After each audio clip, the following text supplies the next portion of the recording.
The digital underworld is a dark and sprawling place. It mirrors the grimy alleys and hidden warehouses of the physical world. Here, secrets are currency. Data is power. For decades, the most ruthless players were the cartels. They moved their product and their money through encrypted channels. Their networks were thought to be impenetrable fortresses of code. They operated with brutal efficiency that law enforcement could barely track, let alone dismantle. Their digital footprint was as bloody as their real-world one, marked by extortion, intimidation, the silent disappearance of anyone who stood in their way. The internet was their newest, most profitable territory. But then, something shifted. It started with a whisper, a glitch in a money laundering operation. A shipment of contraband mysteriously rerouted to a police depot in Antwerp. These were dismissed as isolated incidents. Bad luck, an insider's mistake. The cartels punished their own, as they always did. Yet the disruptions continued, growing more audacious. Encrypted communications would suddenly leak to journalists. Decrypted ledgers of bribes and payments would appear on federal servers. It was coordinated, it was surgical, it was impossible.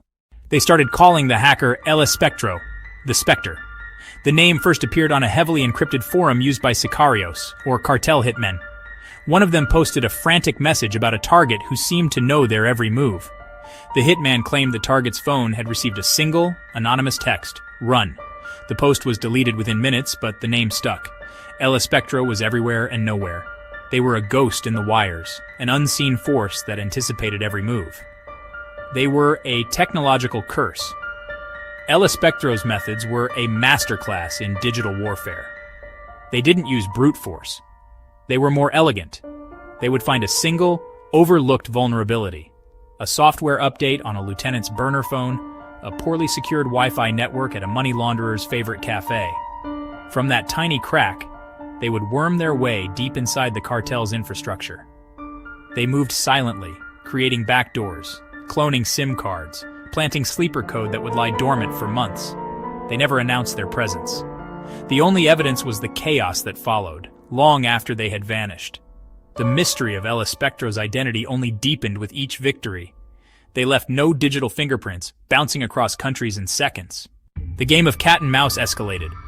The cartels, cornered and bleeding money, became more reckless. They started moving operations offline, resorting to old-school couriers and face-to-face meetings. But Ellis Spectro was always one step ahead. They had already compromised the infrastructure around the cartels. They had access to traffic cameras, airport security feeds, and cell phone towers that tracked cartel members' movements. The physical world had become just another node in the Spectre's network. A meeting planned in a secluded warehouse would be met with a surprise raid. The Spectre wasn't just hacking computers, they were hacking reality itself. There were close calls. One cartel managed to plant malware on a journalist's computer who had been receiving leaks. The malware would activate the webcam the next time a secure file was downloaded. It was a clever trap. For a week, the cartel monitored the feed, waiting. The download finally happened. The webcam flickered on, but instead of revealing the hacker's face, the camera showed the cartel leader's own office. Ellis Spectro had turned the trap back on its creator. The psychological toll on cartel members was immense. Paranoia became a pandemic, forever looking over their digital shoulders. How did Ellis Spectro remain invisible? The answer lay in extreme digital hygiene and predictive defense. The Spectre operated from no fixed location.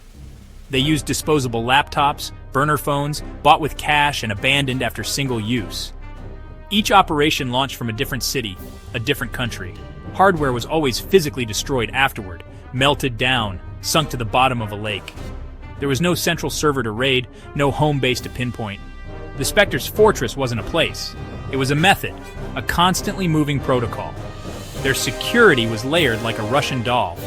Every connection routed through a custom anonymizing network, far more sophisticated than Tor. This network, the GhostNet, actively fought back. It would flood trackers with garbage data, lead pursuers into honeypot servers, even launch counter-hacks. One security firm found their own systems breached and client list leaked. The message was clear. Hunting the Spectre was professional suicide. They studied their enemies' habits, egos, and fears. They were playing chess with their minds, not just fighting machines. Then, as suddenly as it began, it stopped. The attacks ceased, the leaks dried up, The constant pressure on cartel networks vanished. Ellis Spectro was gone. For months, the digital underworld held its breath, waiting. Was it a trap? Was the Spectre gathering strength for a final blow? But the silence stretched on, becoming deafening quiet. The remaining cartels slowly, cautiously began to rebuild. They were weaker, more paranoid, forever looking over their digital shoulders. What happened to Ellis Spectro? No one knows for sure. Some believe they were finally caught by a cartel or government agency. Others believe the Spectre simply retired, walking away to live a normal life. A more chilling theory persists among those who study the case. They point to the last known message, code embedded in a global satellite network. The code was a self-deleting script, but before it vanished, it created a hidden space with a dormant AI protocol inside. Did Ellis Spectro retire, or did they evolve? Is Ellis Spectro now a permanent ghost in the machine waiting to reawaken?